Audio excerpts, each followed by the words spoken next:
is what we had to go through. I see Dottie Durst, the Secretary of the Finance Board, is on the Zoom. And I hope she can hear me. My cell phone says that it's 7:01 PM. So I will call this Board of Finance budget presentation / public hearing to order. And the record will show that all 6 members of the Board of Finance are present. So the first budget that will be presented is that of the Board of Education. I don't know if there's a copy of an agenda that people can look at. I mean, I've got a copy of an agenda. I can tell you that it says Melinda Smith, Superintendent of Schools, and Kathleen Herbert, Chair of the Board of Education. So I'll turn it over to them. They can go ahead and present.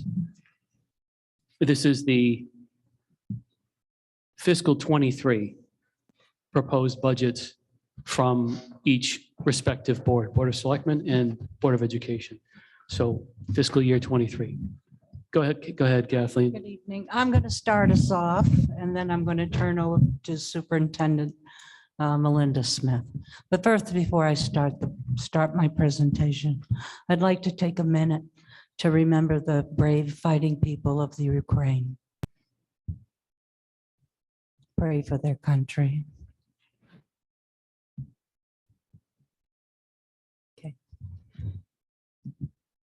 Okay, briefly, I would like to say that prior to this meeting, we were going through a film produced by Tim O'Brien, the high school, about the portrait of a graduate. Our whole budget, our curriculum, and everything, our school is based on the premise and the tenets of this portrait of a graduate. Our vision statement states the Thompson Public Schools are committed to bringing a high-performing district that graduates students who are knowledgeable, independent, and community-connected. Our mission statement states how we're going to get there. Next slide. This portrait of a graduate was developed. You can go to the next slide. And has 4 pillars. These pillars are knowledgeable, independent, community, and connected. These are the attributes that we want a graduate of Turlock Memorial High School to have when they graduate from our school. Now, we got together and through workshops, seminars, and between the community, the staff, the administration, and develop this. It was a whole community effort. And this is where we're basing our budget on, our curriculum. Everything comes back to these pillars, if you will. Next slide.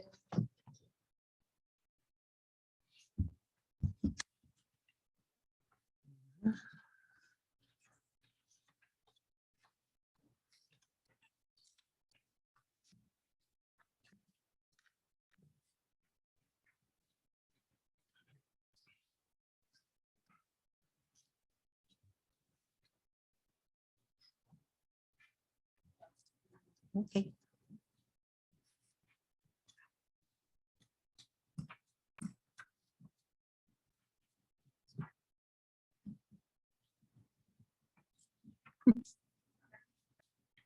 Technical difficulties, sorry.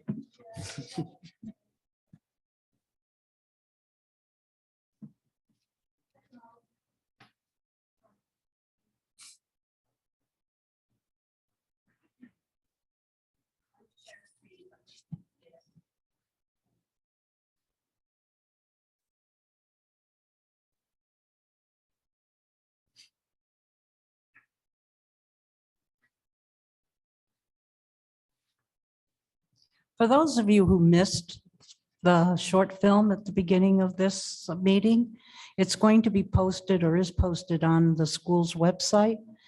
I think you should go and look at that. because it's a very interesting film, and it also tells you and shows you what this portrait of a graduate is. Okay.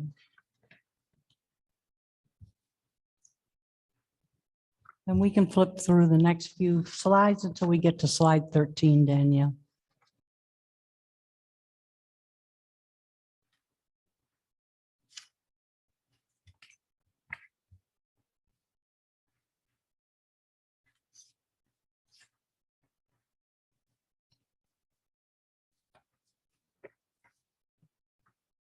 Okay, these are the advantages to the district of approving this budget, Board of Ed budget. And why should the Board of Finance and the town of Thompson support this budget? The town of Thompson can be assured they are receiving an excellent return on their investment in the schools for tax dollars spent. The budget is prepared by the administrators, reviewed by the superintendent, and then presented to the Board of Education. The board then reviews it for reasonableness. Every line item and expense in this budget is essential, reviewed for and discussed for the education of the children of the town of Thompson. Schools in the Thompson have great students, dedicated teachers, and a staff with a great deal of support from the community. Thompson Public Schools continue to gain external recognition for its accomplishments. These are listed on the school's website, but two of them are necessary, and we do have them. The high school has NEASC accreditation. It's New England Association of Schools and Colleges. And the primary school has earned a NIAC award, which is the accreditation for early learning program. Next slide. This is the slide 14 is the dashboard. The budget for this year that we're requesting is $19,873,000 and $192, which is an increase of 3.94%. The largest increase take place in the special services, which is tuition and health insurance within that, and the plant, which is fuel, heating oil. Next slide. This pie chart shows you the budget makeup within distribution of our budget dollars. 66% of our budget is allocated to the schools, the running of the classrooms in the schools.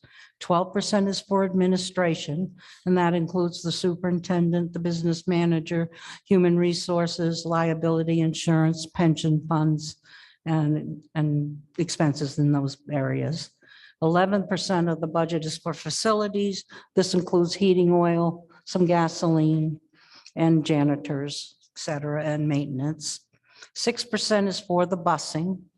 And that is for our bus contract and the fuel to run the buses. And 3% is for technology, which is licenses and new software. And we've been lucky to get some grant money towards buying new equipment for this year. Next slide, please. Here are the primary budget drivers. The bus contract was a 3% per the contract, amounted to $45.5 thousand. Fuel and heating oil we increased it to $3, which was an increase of $1.25 a gallon. It's $161,000. Special education tuition, an increase of 24.4%, is $279,000. Health insurance went up 8%, which is $212,000, which sounds like a lot of money, but that's still one of the lowest increases we've had in several years, except for last year, which of course was the year we changed to the state plan, which we had a big decrease. So this is a minor increase compared to prior years. Next slide, please.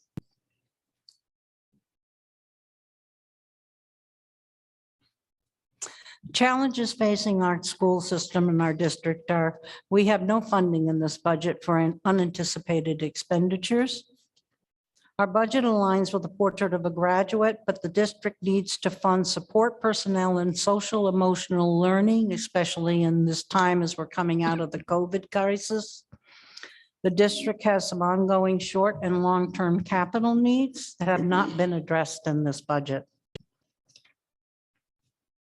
Next slide, please. This is a really telling slide. This is our budget history. Our budget dollars with the percent increase that we've been allowed from previous years versus the inflation of those years. And as you can see, the school has been fighting a losing battle versus our cost against inflation for far too long. Our contractual costs alone are higher than the allowed increases each year. This is detrimental to the general enrollment of students and their educational opportunities. Our contractual costs average about 3%. That's the teachers and unions and the bus contracts.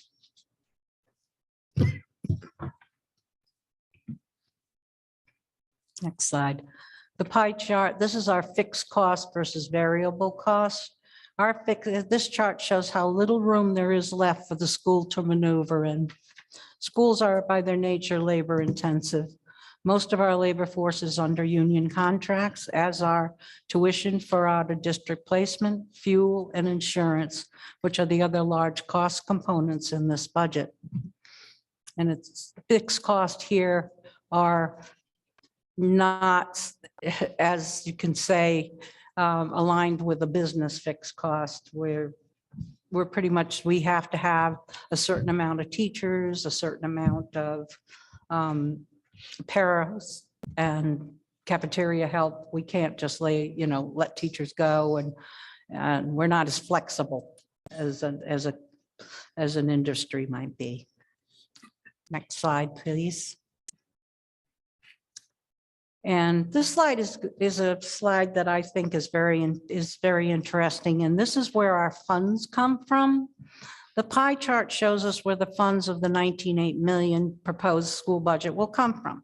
61% will come from the town through property taxes. And this 61% or $12 billion will be funded through property taxes and impact the mill rate. So $12 million of this budget will impact the mill rate.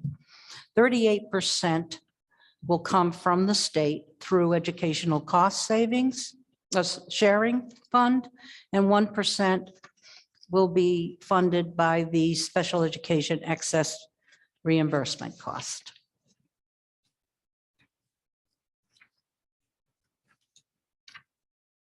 Now, these are the grants. We have two types of grants. One are renew annually, such as the IDEA, the Title I and II, and Title IV. These are federal grants. The state grants, readiness. So you've got 512,000 and 421,000 are built into the budget. And then there's the Alliance grant, which expires at the end of this coming June of 23, but we're pretty certain that that's probably going to be renewed. And that's about 200,000. It's not shown on this slide.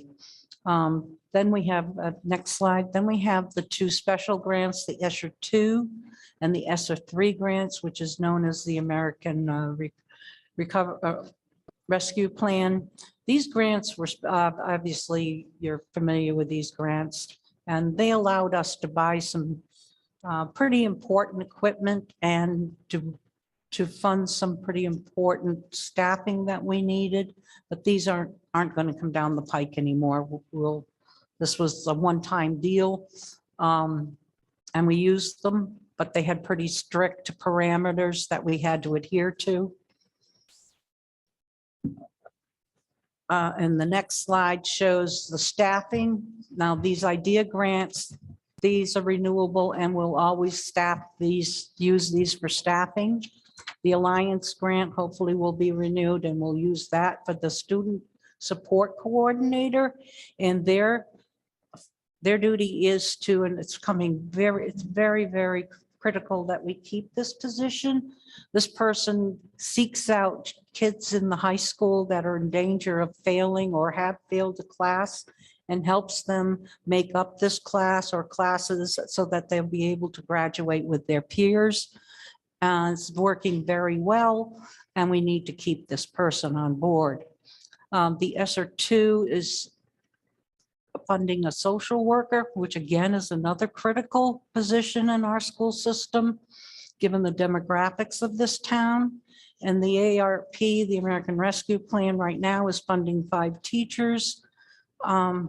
Hopefully, we'll be able to keep some of those teachers on board. We're not sure if we can or will be able to do that without that grant, but at this point, I'm going to turn it over to Superintendent Smith to take you through the individual schools. Thank you.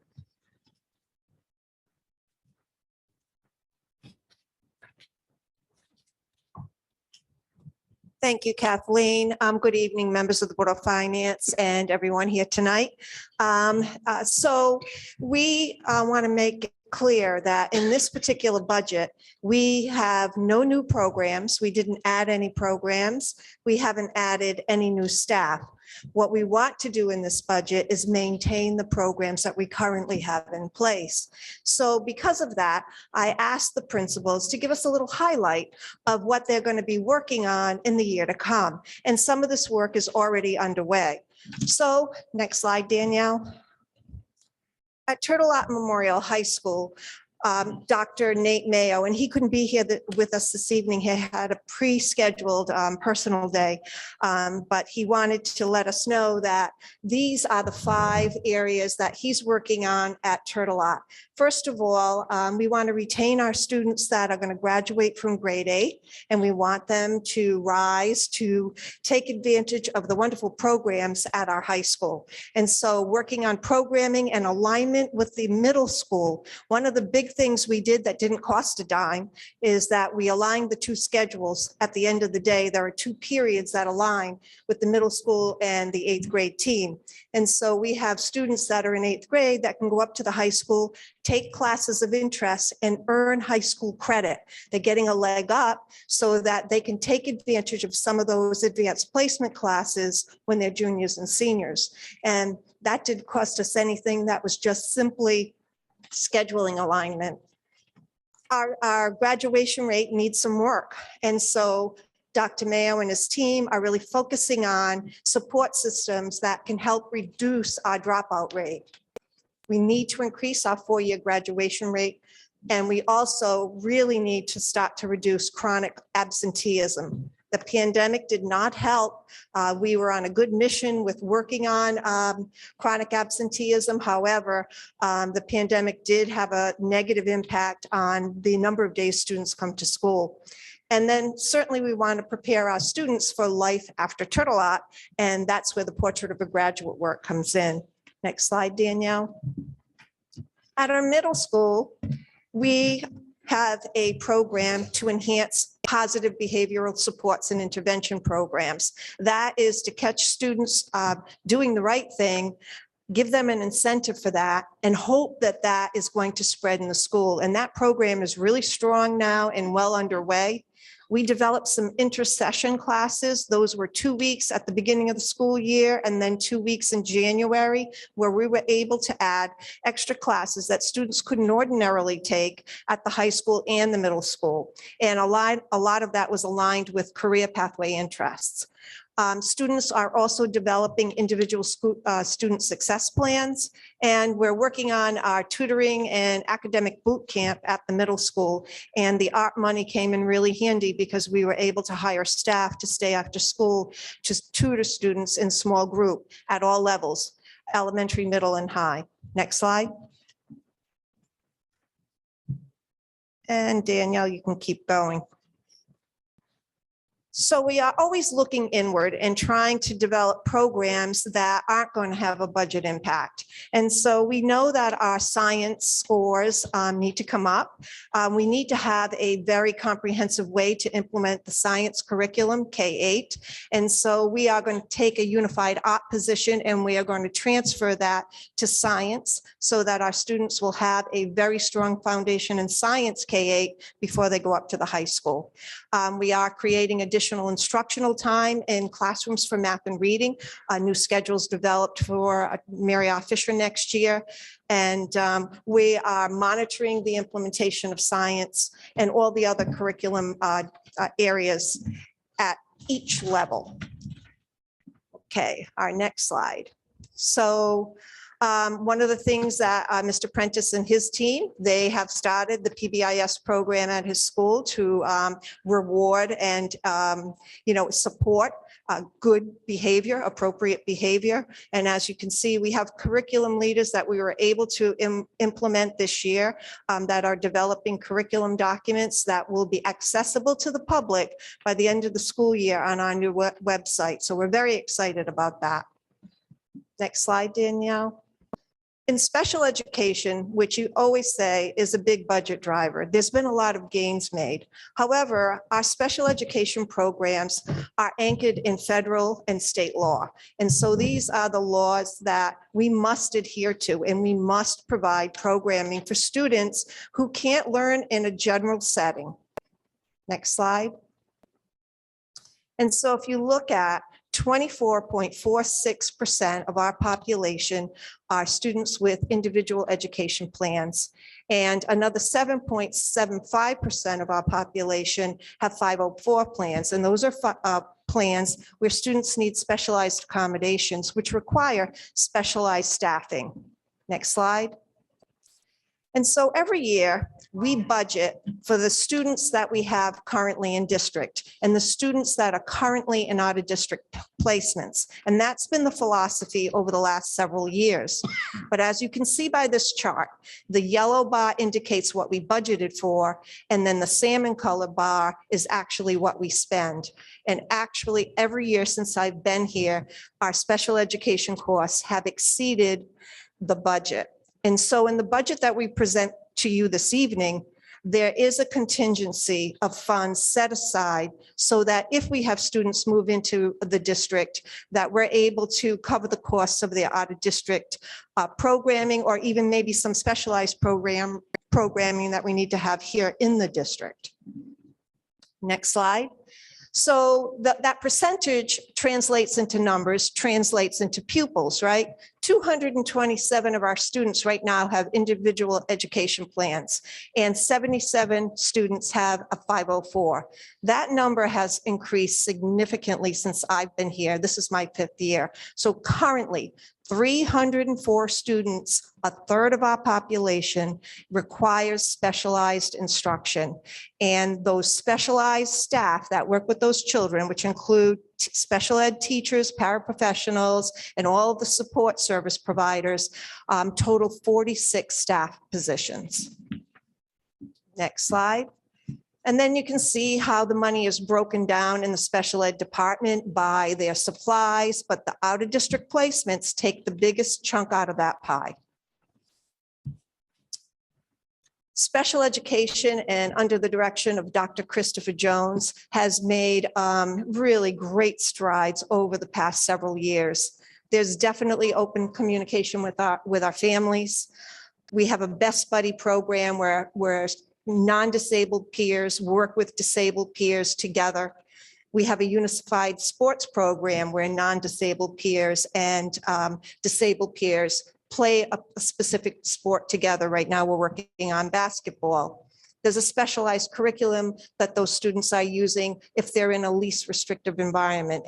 We have life skills programs that have been developed over the past several years, one at every level, elementary, middle, and high. And we are taking advantage of free community resources to provide our students with additional support. We have the community health resource therapists that come in 1 to 2 times a week and provide counseling services with obviously appropriate permission by the families, and the families use their own private insurance to pay for that. But students are getting additional on-site counseling, and it's a very successful program. And parents like it for the convenience of the fact that the services are here during the school day. We have really made wonderful cost avoidance by bringing the Bradley School Windham County program here on site. And for the new members of the Board of Finance, this is very important for you to know.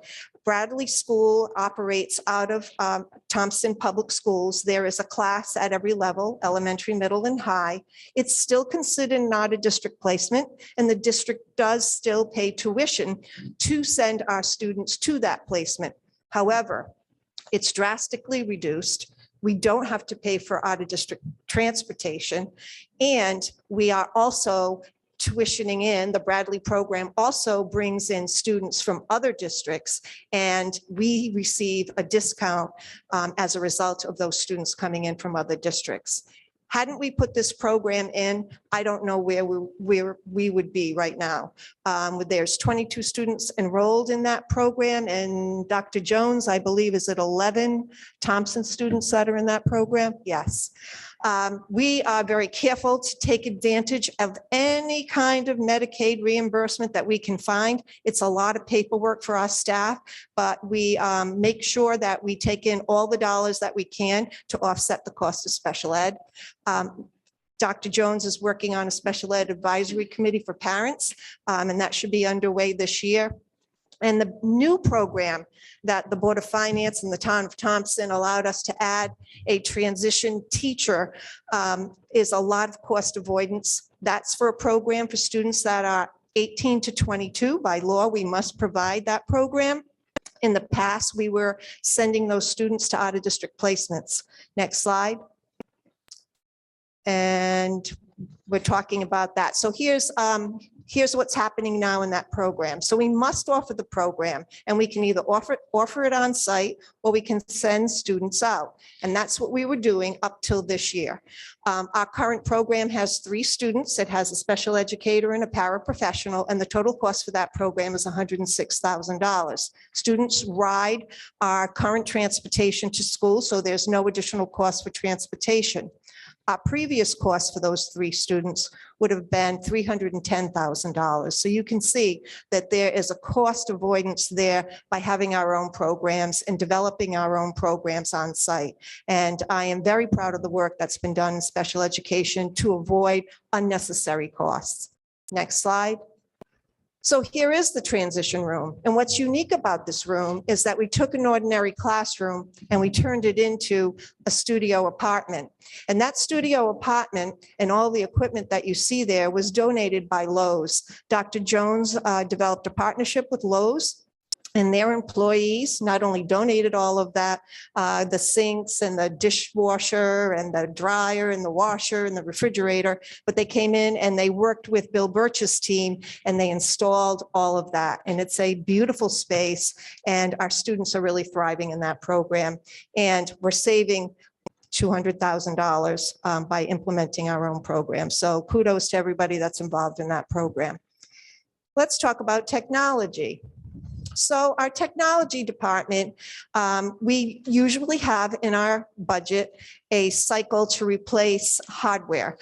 This year, we still have the ARP grant money, so we didn't include that in the budget. So we are replacing 3 grades of Chromebooks, but we're using that grant money.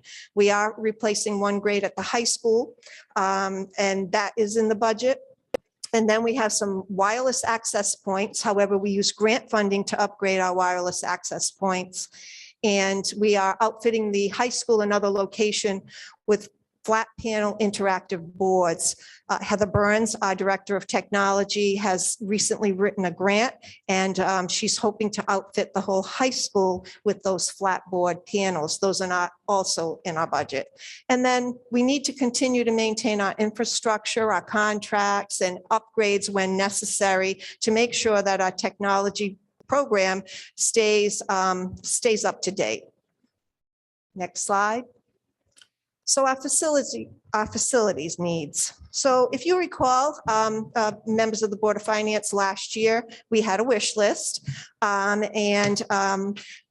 we had to refurbish our locker rooms, and then we also had to add new flooring up at the high school. At the end of the budget process, we were able to, the town was able to fund us putting in new floors at the high school, and they look beautiful. But we really still need to have that locker room, those locker rooms upgraded.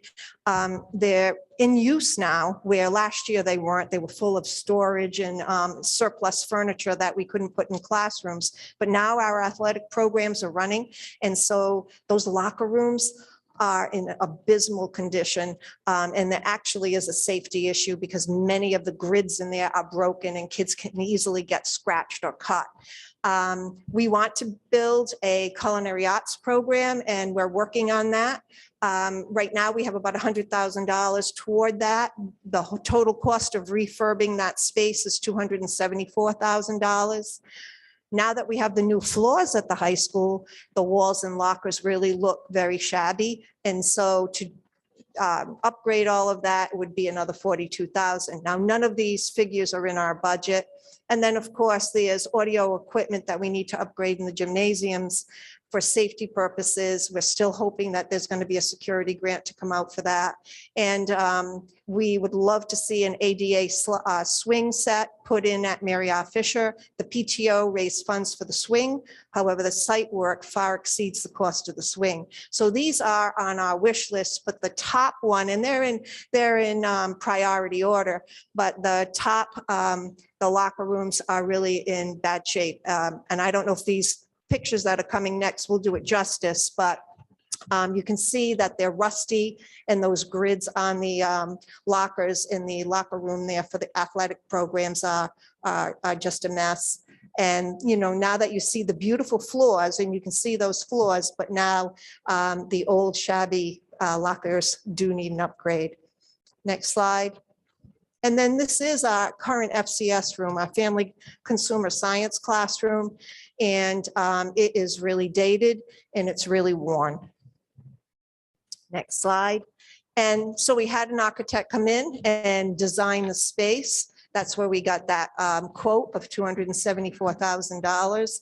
And if we refurb it, this is what we'll have, a state-of-the-arts culinary arts program. And we're trying to develop a relationship with QVCC to have their instructors come on site and use that facility to teach our kids that specific trade. Next slide. And so this is Bill Birch, or the Building Repair and Maintenance General Budget. These are things that we do every year and they must be done. And right off the bat, that's $202,000 of work that has to happen annually. Next budget. So our security department. And so when we started the security department back in the day, we had one full-time coordinator on site. And then we had maybe 5 or 6 evening part-time safety officers that were here after school for the rec department, in the evening when we had athletic events or other school events, and then of course on Saturdays for any of the basketball programs that were running. And that was meeting our needs. And then the pandemic hit, and then we were home and we were shut down, and many of the athletic programs didn't run, and we didn't have a budgetary impact on security.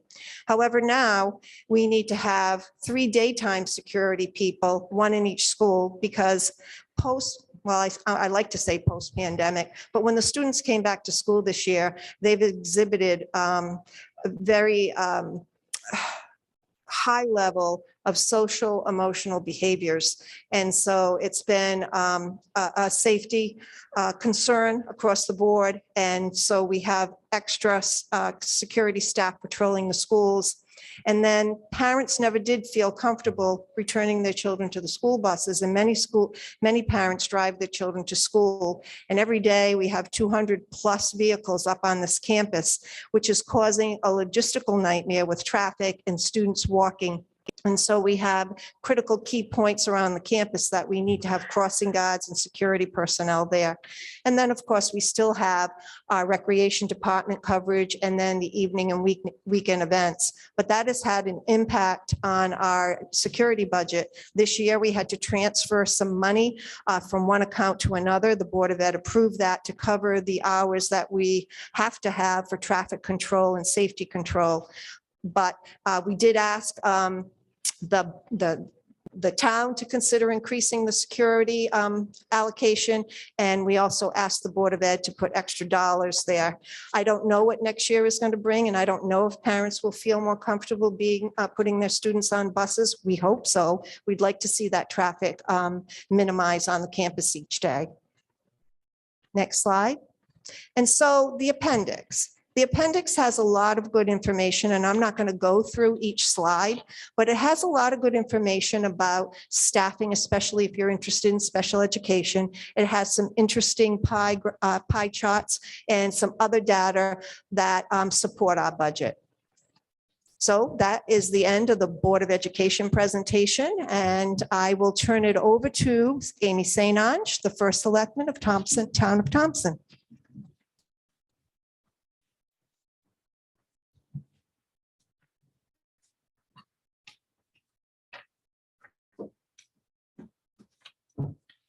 Thank you, Melinda.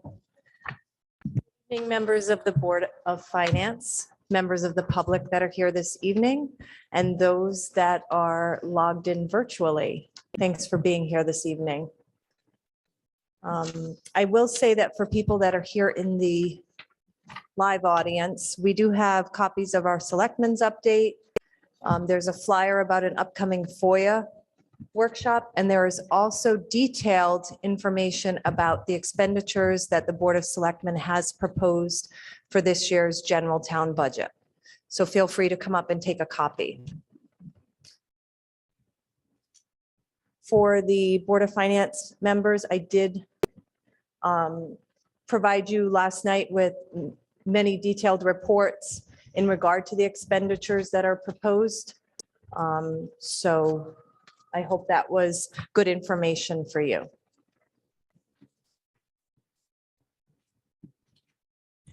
All right, let's begin.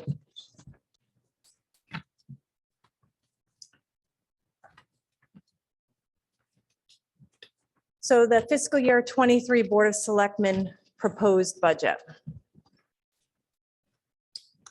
So this is a basic summary of what we'll be looking at. General town expenses are roughly $6.8 million.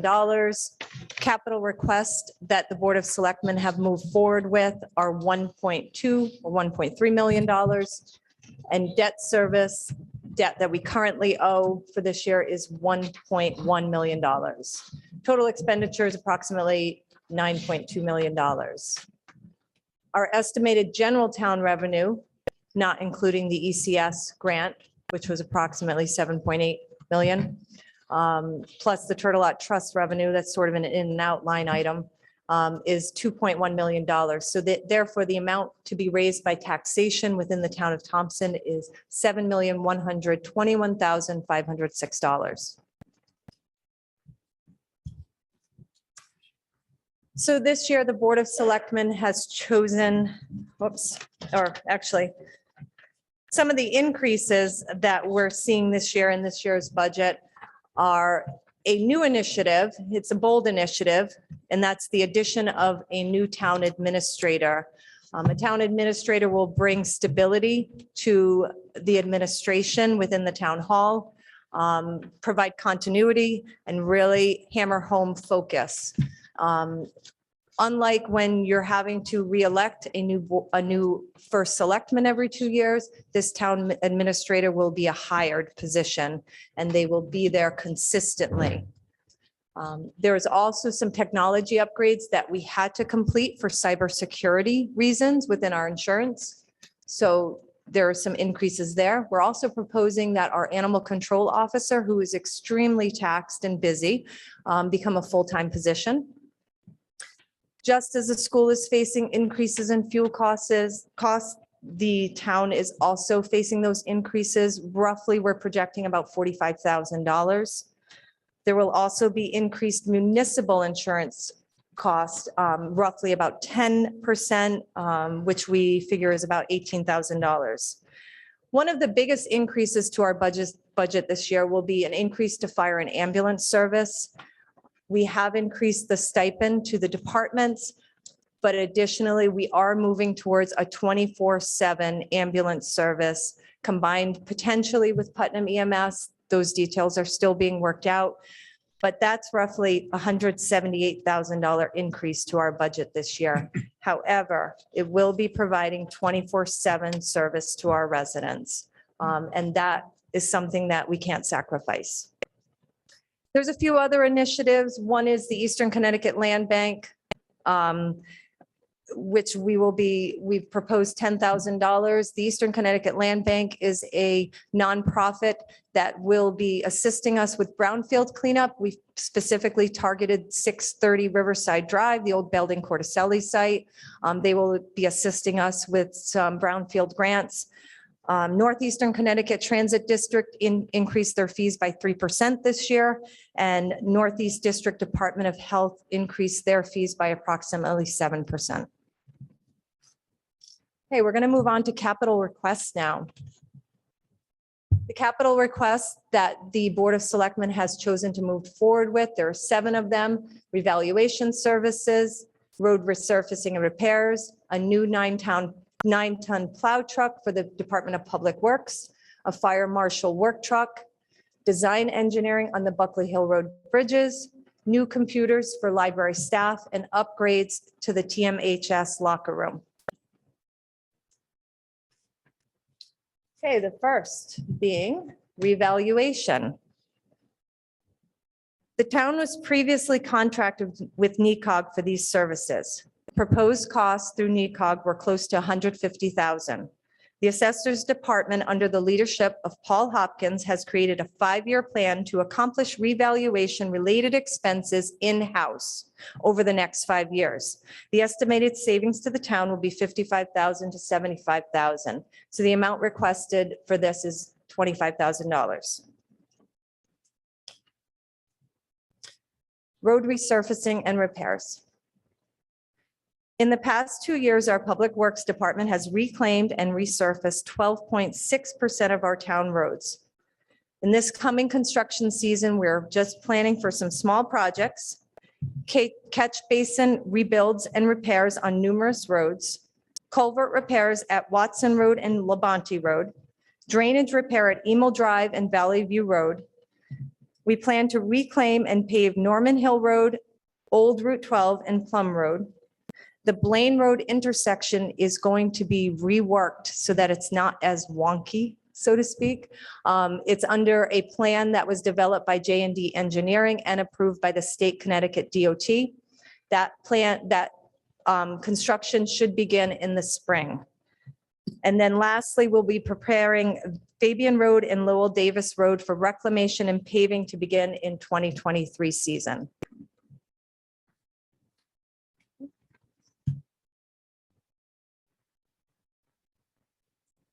So we do have a couple of vehicles that we are requesting for this year's budget. The first is a budget item that we had requested last year. It's a 9-ton plow truck. Currently, the Public Works relies heavily on 2 units that date prior to 2000. And the only spare truck, which should have been put to rest last year, is a 1994 International. It's been maintained at a heavy cost. The body is severely rotted out, but it is our only backup vehicle should a truck break down during a storm. Additionally, a new transmission had to be put in this year to keep it running because it did not make it into the budget last year. So the cost estimate, the sad thing is the cost estimate this year is approximately $30,000 more than it was last year. But we have received an estimate of $233,000 for that unit. And that is the old 1994 International that has limped through another season. The fire marshal work truck. Our fire marshal came to us with this request and he made a very strong argument And his case is strong as far as needing this truck. And I'll just read off what he had proposed and shared with us. The fire marshal is tasked with providing 24/7 coverage throughout the town. The proposed vehicle allows for necessary job-required equipment, which he currently holds in the back of his truck, to be brought to inspections and investigations, and will eliminate significant wear and tear on his own personal vehicle. The truck will give the ability to respond during poor weather conditions.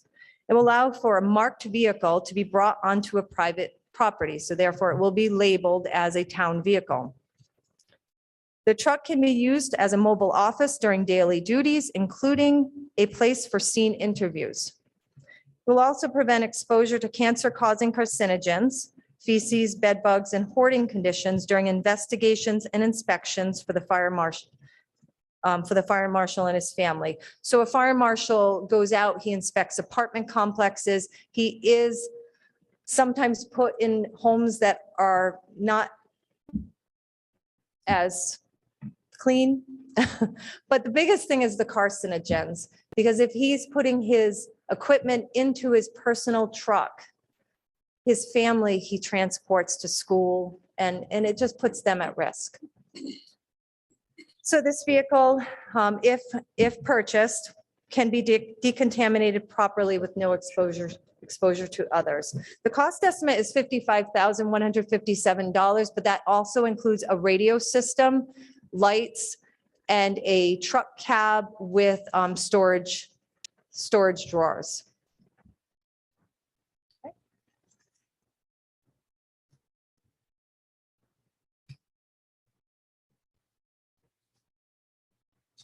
So next is engineering. Last year, we proposed, and it was granted in the budget, and we moved forward with the preliminary design work for the Buckley Hill Road bridges. That work was undertaken by WMC Engineering. And since then, they have put together a grant application for a 50% match for the state bridge program. That is what these two bridges were eligible for. Now we're moving forward, and we're going to need to move towards the design engineering, permitting, surveying, and regulatory approvals. If we receive the grant, this $227,000 will be reimbursed 50%.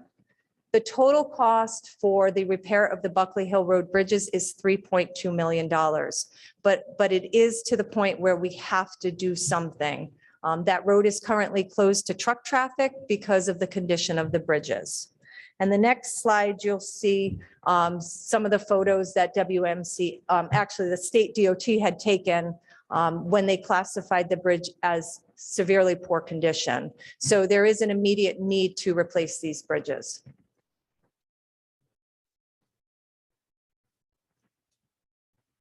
So the Library Community Center this year, the Board of Selectmen moved forward their request to replace 5 staff workstations at a cost of $4,500.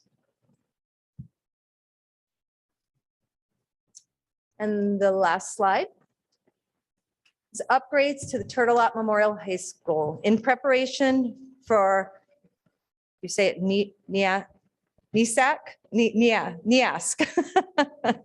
accreditation in 2026. It is essential that the following building upgrade, which was recommended in the 2015 NEASC report, be made. And that is the upgrade to the locker rooms at a cost estimate of $34,200. The Board of Selectmen, this is a town building, and the Board of Selectmen is happy to put this into our budget. And those are the same pictures that Melinda had shared earlier of the locker rooms.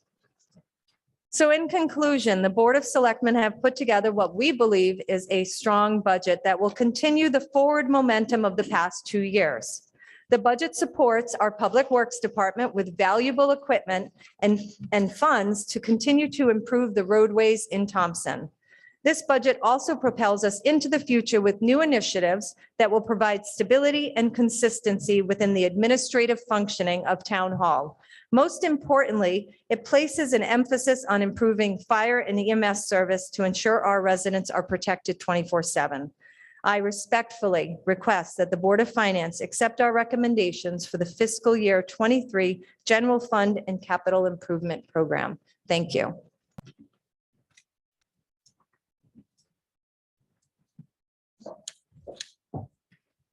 Thank you, Amy.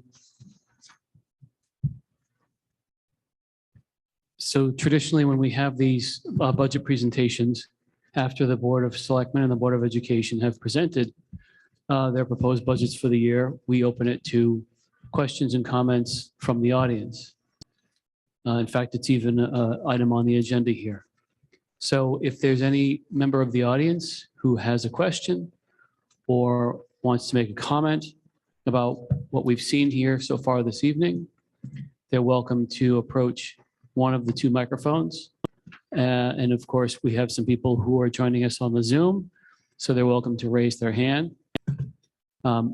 If you would like to ask a question or make a comment, I ask that you state your name and address and then proceed with your question or comment. So I will, at this time, open the floor to anyone who has a question or a comment.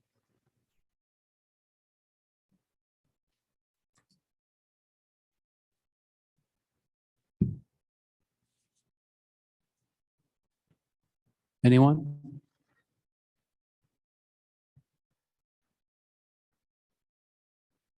Anyone on the Zoom?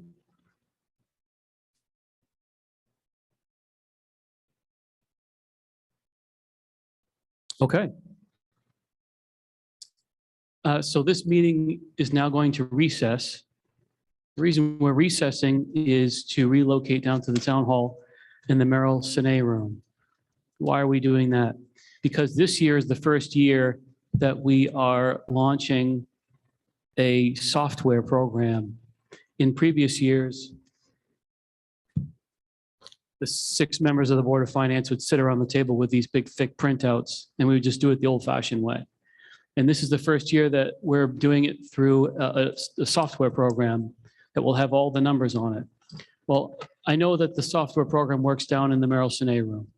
The question was, could we get it to work up here? Well, the last thing I wanted to do was say, let's do it up here, and then there's technical difficulties, and then we're all kind of wringing our hands wondering what to do next. So I thought, well, I know it works down the hill. So at the risk of the inconvenience and the eccentricity, right, of adjourning here, but it's not adjourning technically because that is a legal term, recessing here and heading down the hill. We know that when we go into the Merrill Sine room, it will work. When we open up the television screen and load the software, it will be there. So I just wanted to make sure that we're all gathering in a space where we know it will work. So at this time, this meeting is going to recess, and then it will reconvene down the hill, Town Hall, Merrill Sine room. Thank you.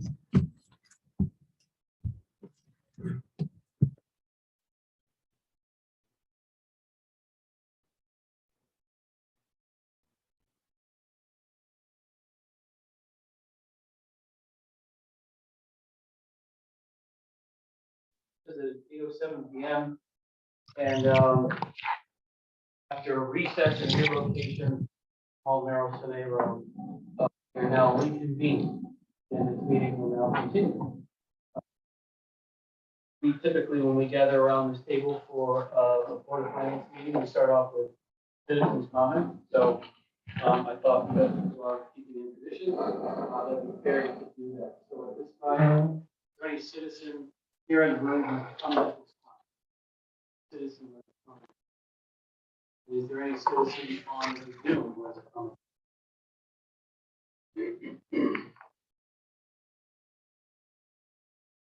Okay, there's no one here in the room who has a comment. Looks like there's no one on the Zoom. So then we'll move into budget workshop. And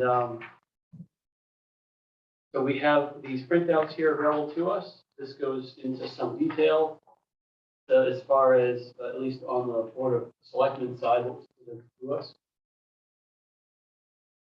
I know in previous years, when we would get the big printout, we would just start with the top. We would start with revenue and just go through it and just go right down the line.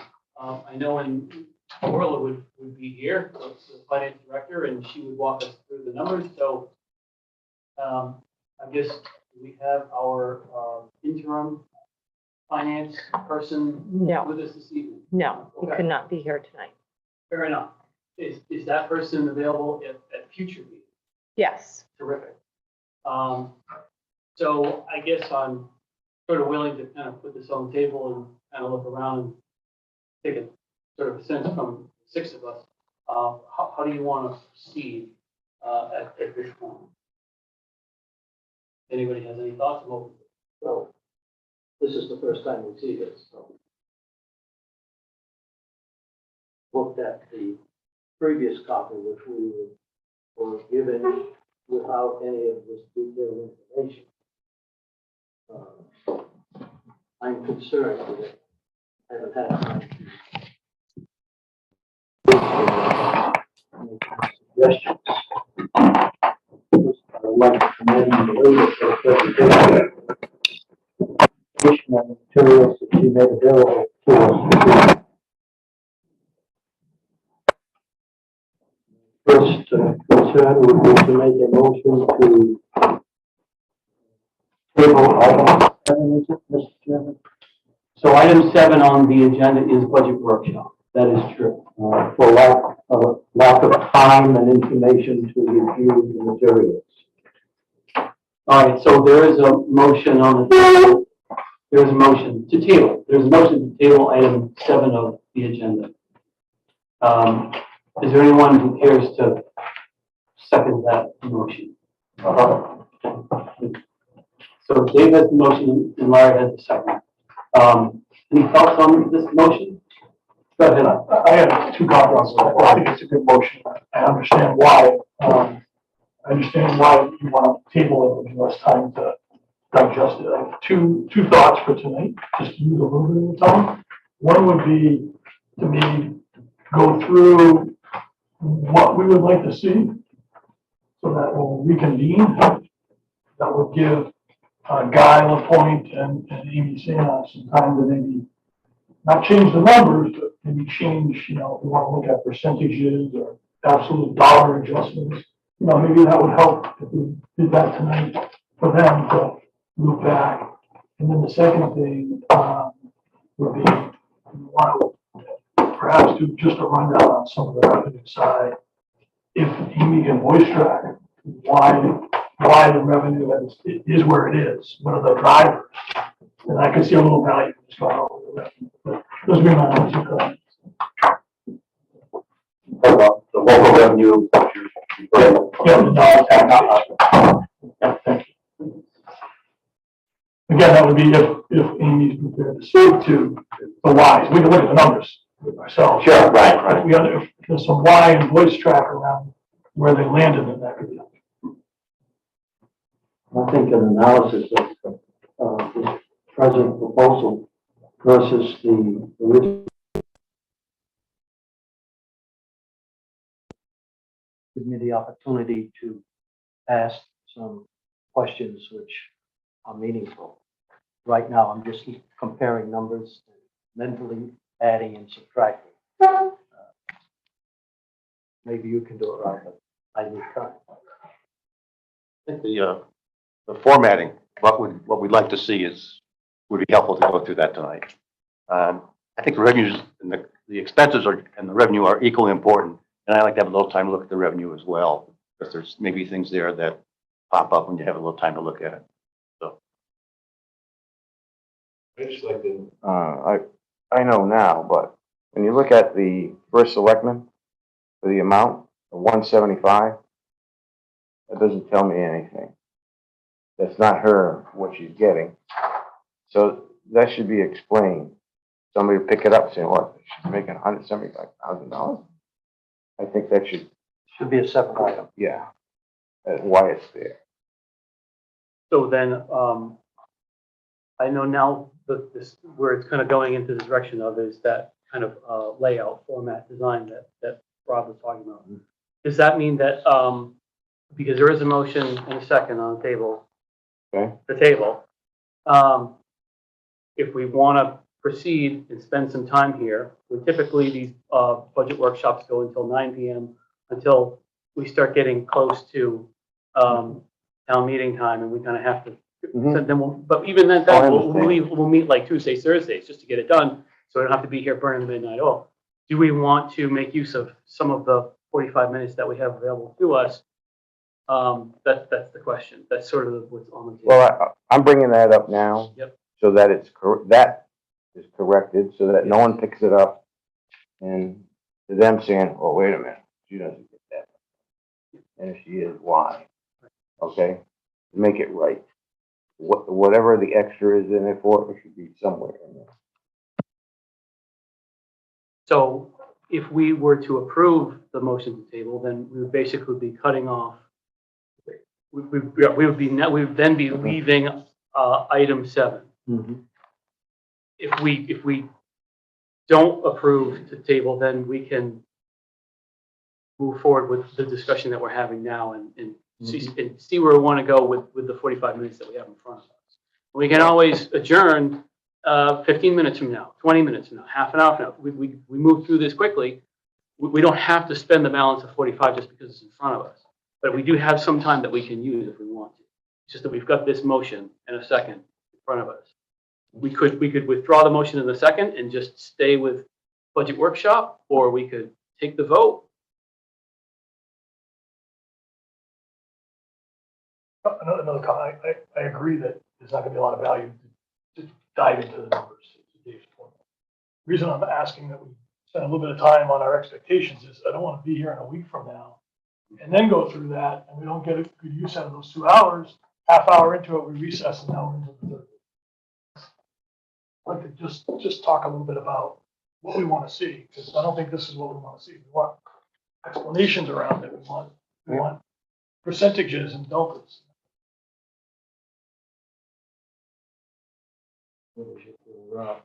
I agree with the comment made that I think diving into the numbers tonight, not useful, but laying the formats up of what we want to see, very important to make next meeting useful.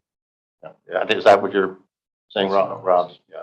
I agree with Rob with knowing more on the formats and percentages and the changes and why they're relative. And the other thing that we could spend time with if we didn't adjourn from budget workshop would be trying to understand the software more. I haven't really had a chance to look at it at all. I don't think honestly. anybody's logged into it. What's that? To my knowledge, none You of you don't have have the logged into it. information to log into it. Yeah, I Well, logged in. It was That's sent, it. it was sent to everybody, I haven't. What was its name? a Is that yes, week ago.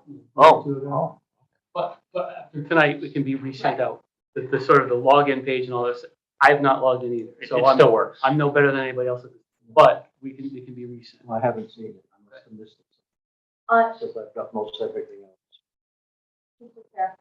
on that note, I can format this report any way you want to see it. Some of the problems that we've had in the past is that projections for 2022 have never been put in. That's a flaw that I plan to see corrected next year. But I can get you percentages. What do you want that percentage to be based on?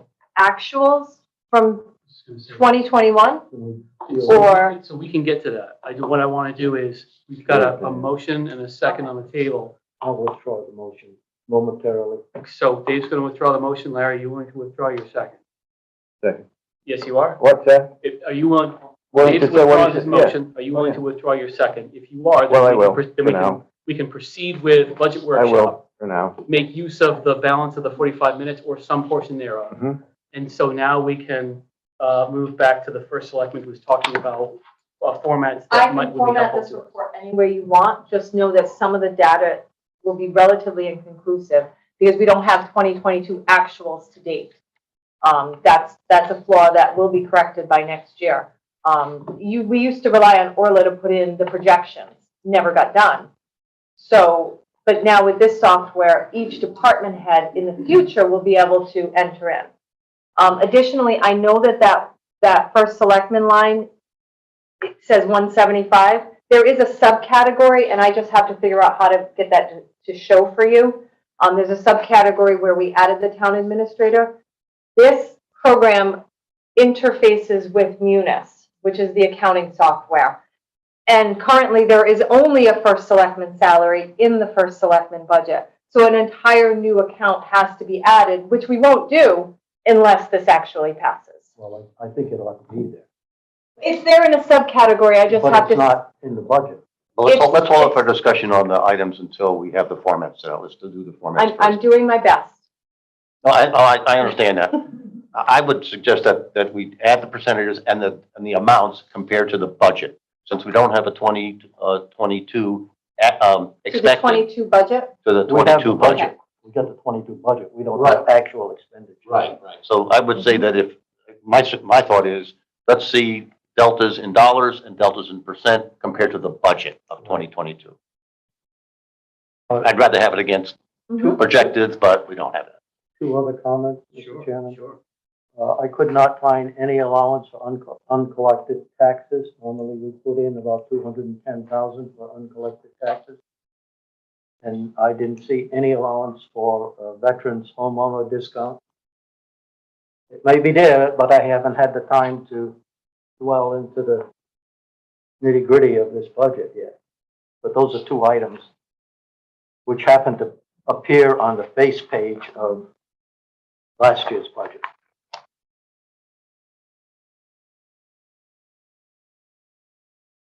Adjustments. That would affect the total tax, number significantly. It's probably almost $250,000, or a little over $250,000. added veterans, It's on the first page, 13,900. this one. It's not on that page anymore. It's under here. But where? And the other thing I would recommend is numbering the pages to assist us in please. Where is it, Amy, please? I believe it's added veterans on the second page of revenue. If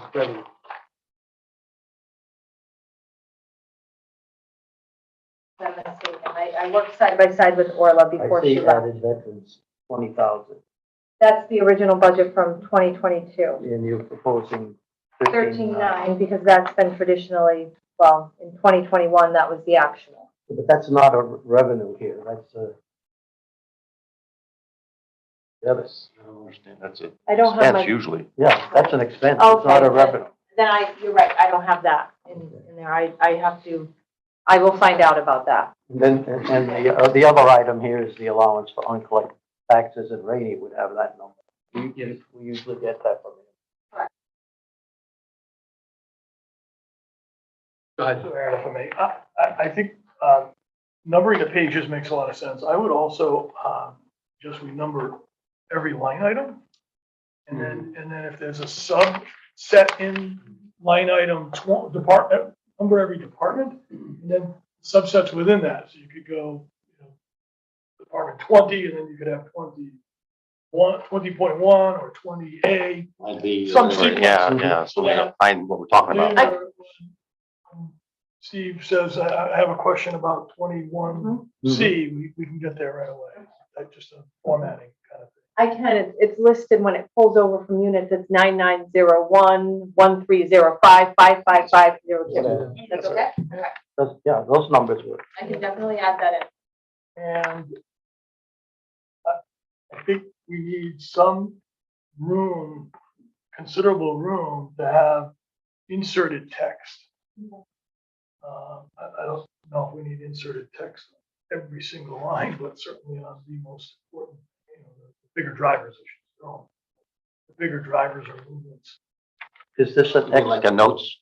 Yeah, Yeah. the comments or notes, I would say Is this- 175, Yeah. because, we're This is looking to happening. add. Because, administrative.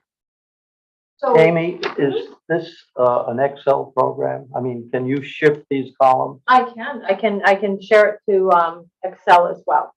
My I'm just saying, concern, if we could shrink the columns a little bit, would give us a little more space for some of the information that Steve and Rob are My asking only- for. and I'll only throw out, that my only concern well, we could put less on each page, so yes, that would work. My only concern was that you put so many columns that you wouldn't be able to read it very well on a page size, but I will work on that. There's a lot of dead space, I think. Right. I know on this side, correct. Yeah. I can definitely move it over to And, Excel. last year, we had, they were collapsed, and we have plenty of space. Yeah, I don't think Last it's, if you take a look at last year. I think it'll give you plenty of space and allow us to see the delta and also. Cut off the millions. And give us space. Yes, Oh, yeah, yeah, I wouldn't, Okay. I would round up all the senses that you have. Yeah. Yeah. Either round up or round down, whichever is appropriate. Final analysis, it might make a difference, $1 or $2. The other thing that might be harder to do, Amy, but you could even truncate, so that whatever's on each page only takes up 2/3. Can't fit all of the comments on the right, you have some space on the bottom. You could reference what's on that page.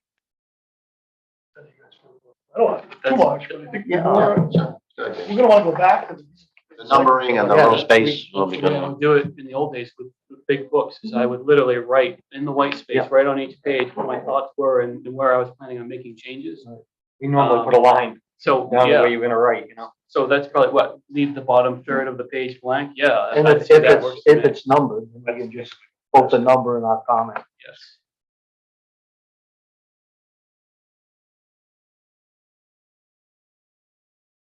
You want the 2019 actual, 2020 actual, 2021 actual, is that, you want those three passed for history, or do you want just two? Those are good to me. I would like Three? 3. Okay, That's just my opinion. all right. I'd like to see 20, but I think 3 is good. final 23, I think what you said earlier, Amy, is we would have a percent increase versus Percent. 22 budget. Yep. And an absolute dollar decrease or increase. Increase. I think there's room here for that. And a dollar increase? Okay, I'll see. I know the program does percentages. I'll find out about the dollar increase. I'm sure I can get that. Either increase or decrease, the delta, whatever the change is, that's all positive and negative. Right.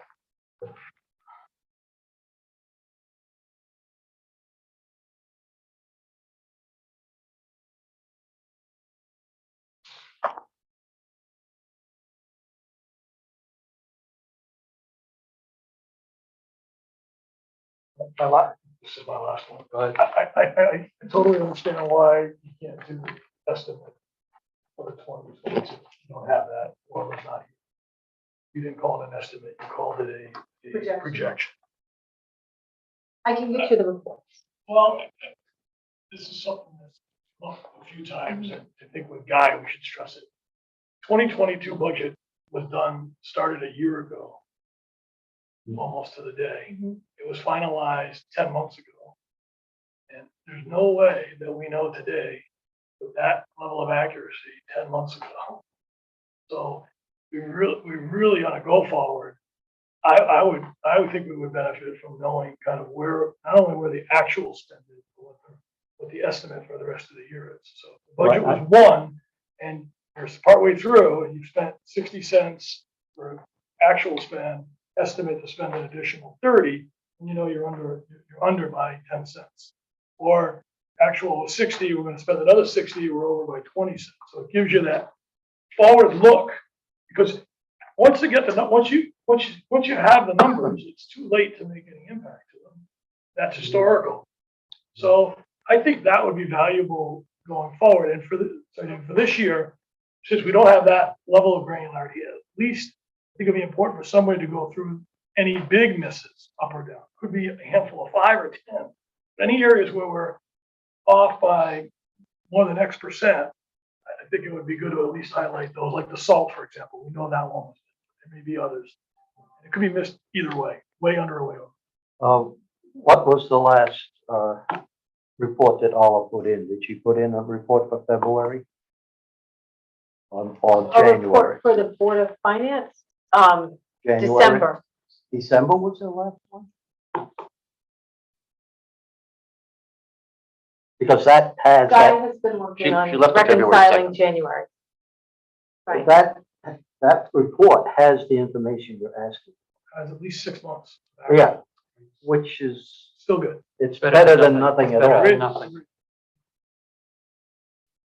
least take a look and say, well, if we were at the 6-month point and we were there, then what does it say about the rest of what was been approved for the And fiscal in year? some cases, revenues, we project X amount of dollars and we haven't received anything yet. But it'll be coming in April, or the special ed supplement, which Yeah. comes in March or April. So would it be beneficial for Paula, Guy and I to sit down and go line by line to see where we're at this point? Would that be helpful? If Guy has some material available, but, Yeah, I think, I think we can do Where that. we are now or where we're gonna be? based on her December I mean, budget, her Based on report, December. on her December report, maybe finished in adjusting December? those expenses that Or we have. should we do what Rob was saying and look for things that clearly look like they're going to be a miss either way, up or down? And then go to the department heads and say, what's up with that? I think you ask Guy that question. If you can get the 6-month actual plus the 6-month projection by next week, I think we'd all rather have that. But if we can't get that by next week, at least having any of the big movers would be better than no movers at all. As we go looking at. Do we have an anticipated number of balance at the end of the year balance? I don't know, has the school department done that? I thought so, but that would be helpful, Okay, see where we're at, whether or not we need to put forth some motions or whatever we need to do to correct that so we know where we're at. Are we going to be hitting surplus?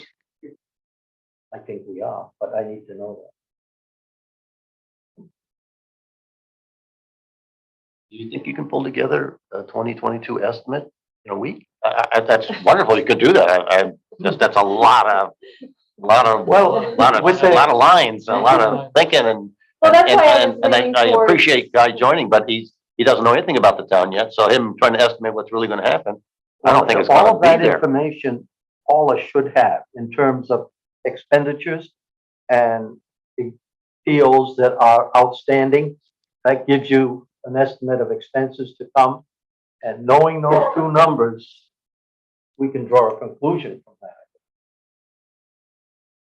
That's great, but I've done it for lots of companies and it's Well, a big job. If you're I trying to do a know- good I'm not job, saying you're it's- trying to do a good job. I'm not saying it isn't a big job, but I think most of those numbers exist.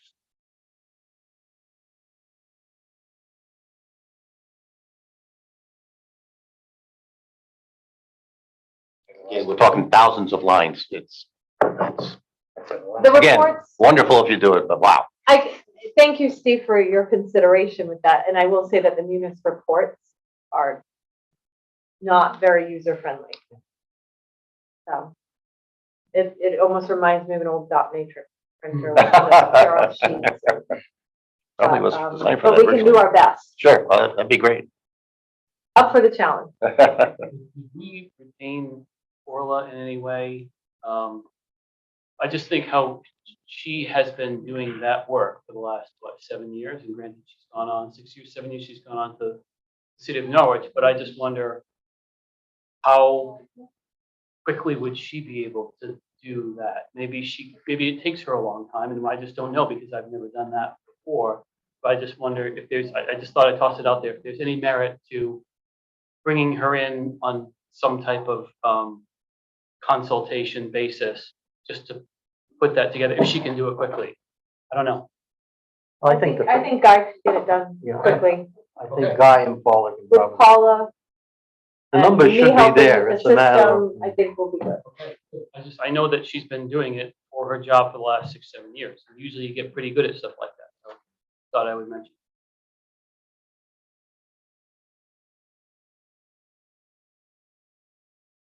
Anything else for? So far, I've suggested delta in dollars and percentage versus budget. Is that what everybody wants to do, or is some other thoughts? I don't mean to be the only guy with an idea on that. Or No, some other- I some other- think the Rob and I are looking for deltas, plus or minus. Versus budget, is that what we're gonna Pardon? think about? At least for now. Last year If was, there's a. last year was one of the first years that, Rob helped, that we wanted to know the high hitters to the lower percentages of things. And that's kind of what, I think that's what we want to look at. Also, the biggest increases to the minimum increases. Well, I'm so used to putting holes on budget in December. That, but you only do that because you know the numbers. And you have an ability to go down your accounts and put holes and only do essential spending. And I think this is where we are at. I would like to end the year even without having a deficit.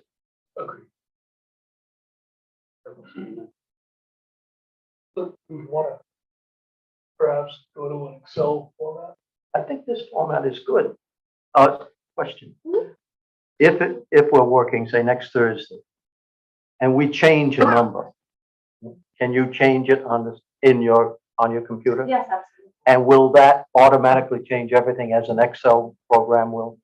Sure. But when I upload it to the report, it will stay in the cloud-based program, and I have to export it to Excel. So, You did it on an Excel sheet, sure. yes. Okay, It changes it immediately and stores it in the cloud-based software. but we won't see it. You'll see it on the screen. That's why we brought this down. Okay, Is it possible to export that in time for the next Board of Finance? Oh, workshop? absolutely. I can do it I can do it that night and send it all to You don't you. need to do it that night, but certainly if you can do it the following day, then that'd be great. It's literally a click of, Right. That's Then we can fine. see what the effect Our was actions. of the previous night. We'll have seen them on the screen, but then we'll have it in our inbox. We'll have to get deeper into the process if we want to extract. You do that, and then later, if we do want to look at, I'll probably a good point about kind of zooming in on the significant view, right? Mhm. We could extract that in Excel. I'm sure Guy could do it, or I could help with it. And gotta take the items we want to focus on right now. Don't rearrange this. This is for the purposes of the meeting. Right. Mhm. Right. Ones with the big deltas, you don't count, sure. Both ways, Well, big percentages. Yeah, well, both ways. Deltas both ways. Plus and minus. Oh, yeah.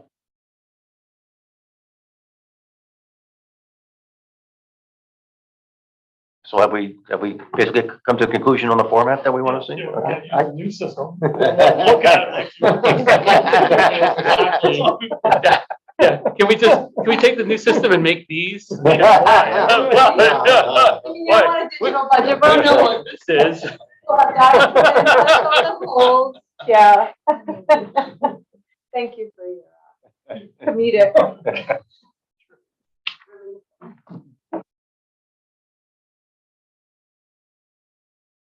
Anything else? anybody wants? Well, we still. Do you have plan to any the questions, department- Amy? Nope. I was Gonna just be gonna my- review before we adjourn. I I just don't want to wanna review allow everything anyone I'm to- tasked with.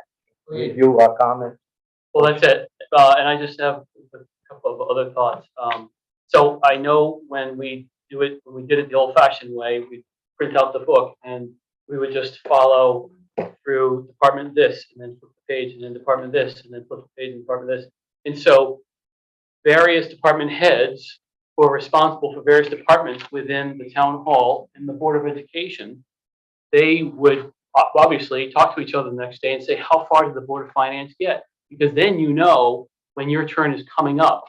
And so what I wanted to do is kind of sort of establish what's going to be our approach and our anticipated pace. Because what I want to be able to say to people who represent the Board of Education, for example, is we'll see you in about 3 weeks, right? 2 weeks or 3 weeks, because we're going to start with this section, because that's the way we used to do it with this. We'd start with first selectman, and then we'd spend like 3 weeks on this. Mhm. And then we would reach out to the Board of Ed and say, hey, it looks like at the next meeting, we're probably going to get to the Board of Ed. That would be a good one for you guys to start attending. So they don't have to sit here and watch us talk about things that it doesn't concern them for weeks on end. I just want to be respectful of their time, as well as being respectful of department heads so that they know when to come. So I don't know I haven't gotten a chance to see if the layout of this is, again, coming back to the comic relief, if it reflects the layout of this. I just want to make sure that our sort of, our approach and our pace is consistent with enough with previous years where we can give them the heads up when they're going to be on deck. It does coincide exactly with the book as far as the order. The only thing that's a little bit out of order that you'll see, and you can see it on the screen, is the Board of Education line used to be just on that First first instead page. of So last. I threw it at the top. That was something I had to have on the back end, the support for ClearGov do for me, because it goes against what's in Munis. But I did just figure out, it popped into my brain, you'll see here, these are expenses by department, and lo and behold, there's your subcategories. So, Yep. Yeah. But well, percent of what? these are increases that we made, I Over think. last year's appropriation, I would Yeah. imagine. Is it Oh, over yeah. last year's budget? Okay, yeah. It is, this one's based on, let me just see what it was. One sec. Yes, that's what it is, yeah. It was from the FY 2022 original budget and then the Mhm. selectmen proposed. So, yeah. And you're right, there is a lot of wasted white space. But those are there. Not every line has it, but. Yeah, but we're also asking for this information on there as well. Oh, yeah, and I'm gonna work on Yeah, that. okay. So then, coming back to approach and pace, do we just take it from the top of the government budget like we traditionally do? And then when we get down, we'll set Board of Education aside. I know technically it comes at the top of this page, but We can usually set it handle aside. that at the end. that's right. We can go, just like we always do, we go through the government budget. And then about 3 weeks from now, and we'll know as we do our work, how close, how accurately I've called that one. But about 3 weeks from now, we'll invite the Board of Education to come in because we'll probably be ready to start talking about it. Because we have to go through government as well as capital improvement plan. So if everybody's good with that approach and that pace, then we could agree to do that. Okay. Anything else? Before we have Amy recap what we put on the table. Just so that you make sure that she understands. I'm sure we'll dream of something else.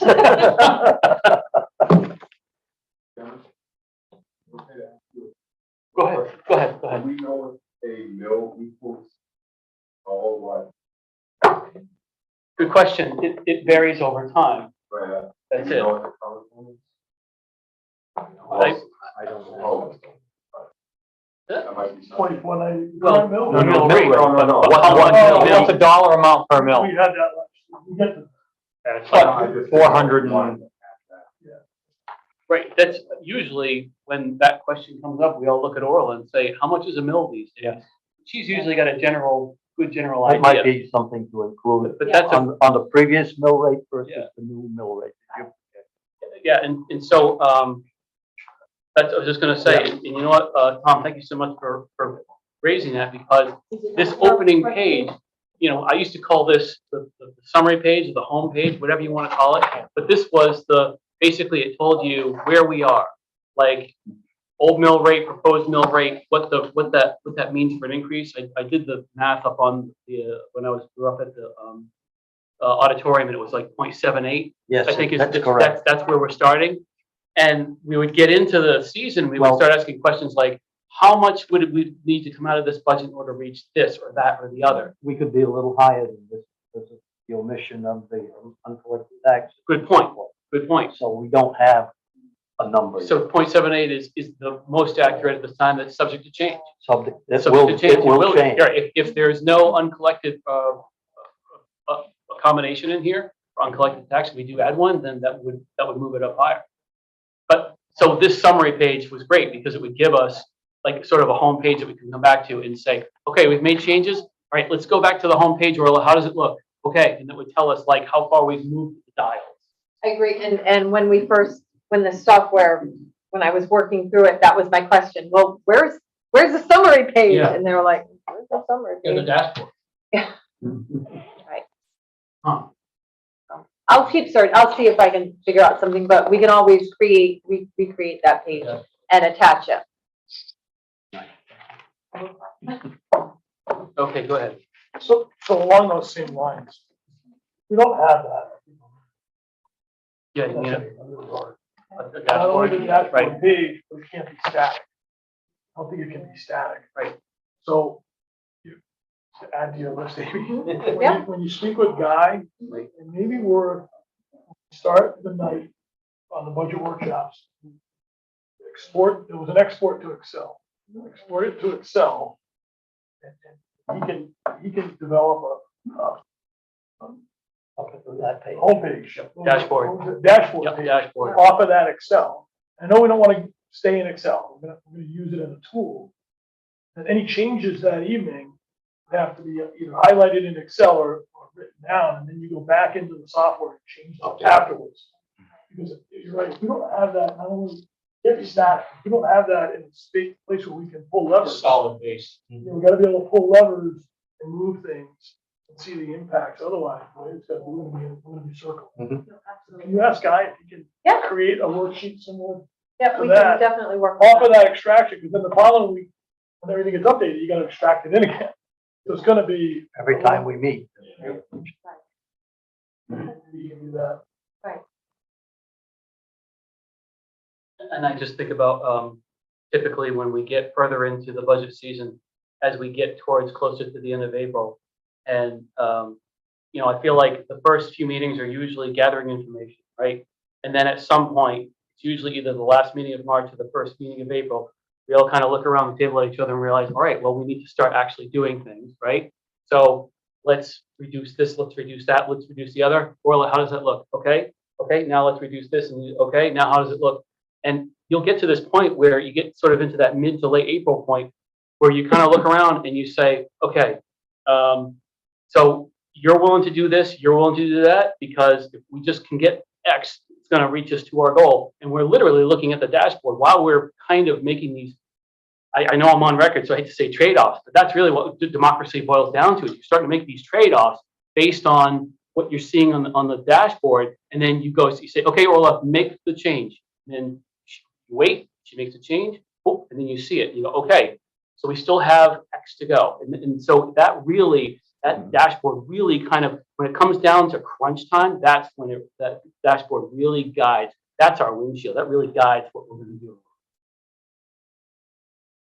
And especially if a budget doesn't pass, oh boy, then the dashboard is really crucial. No, I agree. I knew that was the piece that was missing, and I was a little disheartened that it wasn't sort of, but it might be there. Maybe I just need to look a little more, but. A long way. You got the whole thing loaded. Into a brand new software. That's terrific. This is wonderful. It's a great start. And I feel like in the year 2022, a software package that's designed to handle of municipal finance, there's got to be a way that we can get some kind of dashboard page, because maybe it's just that it exists and we just haven't talked to the right person at the company to say, we need a dashboard. So what you're saying, Aaron, is it doesn't have to necessarily be in Excel. Be in anything in I as long as think it's it's in the interactive. software. It's in the software. I think it's. Hopefully it's in the If it's in software. the software, That's excellent. because Then we can see it in time. Yeah.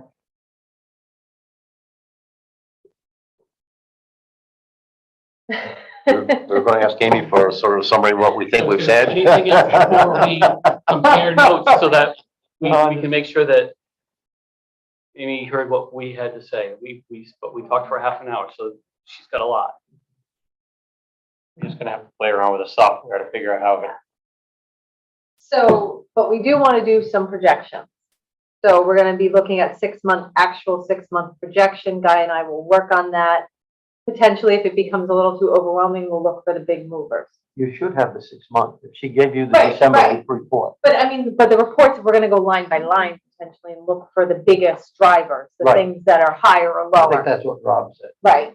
And that, if that's the quickest thing we can do by next week, that's what we'll do. Having area for inserted text, cutting off the cents was one of the items. Truncating the page, leaving the bottom third blank potentially. We're gonna work on a dashboard page. We're gonna number the departments so that you What know what numbers you're and talking the about. pages. And the pages. And then, let's see, we've got the percentages now, but we'll do the dollar increase as well, and the percentage increase or decrease compared to the 2022 original budget. Final budget, actually. Oh, or the final budget. Yeah, past budget. And, yeah. And what does the mill equal in a dollar amount?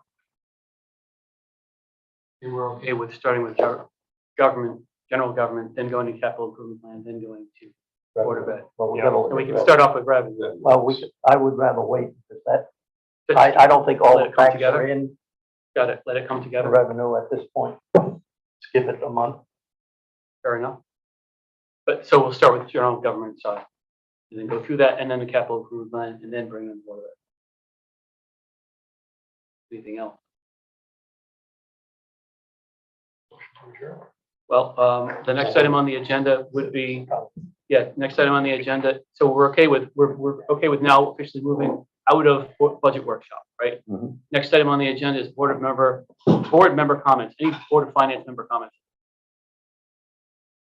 And the presenters, they did a great job. I really thank you so much for that. Very informative. Especially the chair of the school board. Great job. Good man. What did you say? Having dinner tonight, Steve?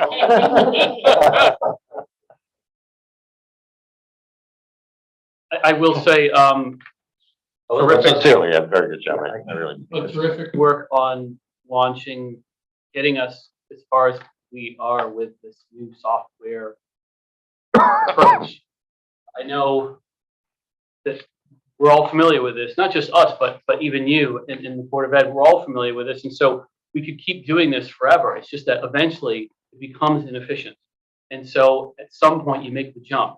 And when you first make the jump into anything that's new, there's some wrinkles and some bumps. It's invariable, it always happens. And then once you sort them out and you smooth them out, then you hit this point where you say, wow, I can't believe we didn't do this like years ago, right? So, but you got to get over the bumps in order to do it. So I commend everyone who's involved in making this happen.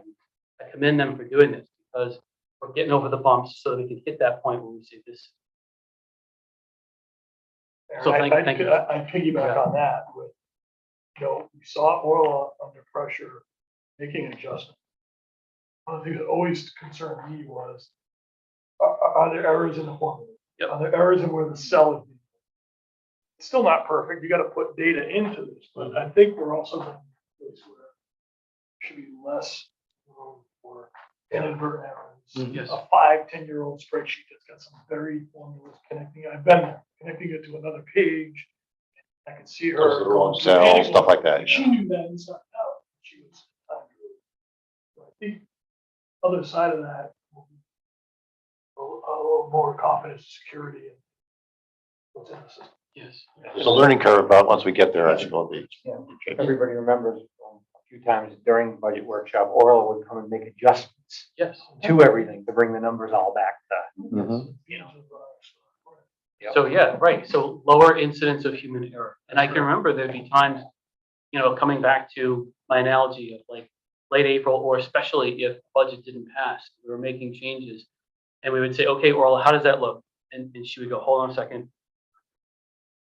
Wait, hold on a second. Crunch, crunch, crunch. And there would be a gap of like 15, and I know it's 15 or 20 minutes, doesn't sound like a long time, but when you're kind of sitting around watching the clock tick by, that's a long gap because what we had thrown at her had off some formulas. And so then you would pass whatever was on the table and send it back out again. And then she would say, I'll get in touch with you tomorrow if there was any errors in this. And you just think, oh man. So to whatever extent we can minimize the incidence of inadvertent, unintentional human error, I think is obviously. Almost every change. Oh, yeah. So any other Board of Finance member comments? Someone want to make a motion to adjourn? I'll make a motion. So Rob Wars has the motion. and Steve has a second. All in favor of adjourning signify by saying aye. Aye. Aye. Anyone opposed? Anyone abstain? This meeting is now adjourned. My cell phone says it's 8:53 PM. Thank you so much, everyone, and we'll see you in a week.